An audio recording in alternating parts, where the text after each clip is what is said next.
bersama orang tua dan keluarga.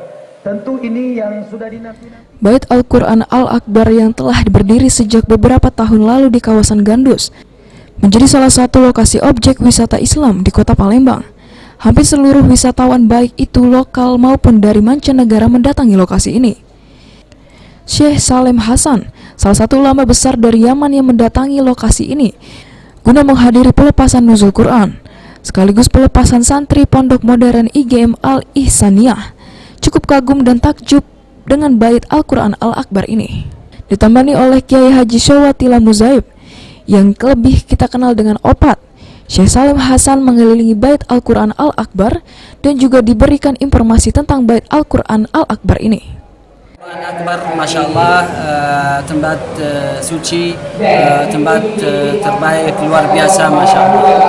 Barakallahu fikum, jazakumullah khairan. Yumkin insan, kullu insan, an-nas ila huna, kul takalam. Masya Allah, nad'u جميع الناس لمن لم يزور هذا المكان أن يأتي إلى هنا لمشاهدة هذه الإبداعات العظيمة وهذا الشيء العظيم من كتاب الله سبحانه وتعالى.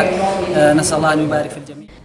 Dengan kunjungan Syekh Salim Hasan ini cukup memberikan ilmu pengetahuan bagi para warga serta santri di Pondok Modern IGM Al-Ihsaniyah.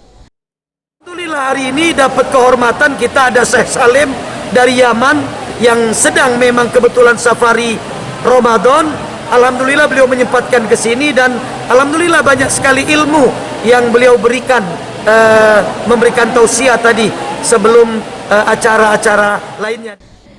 Rencananya ke depan Pondok Modern IGM Al-Ihsaniyah 100% menginduk ke Pondok Pesantren Gontor dan mengubah sistem belajarnya.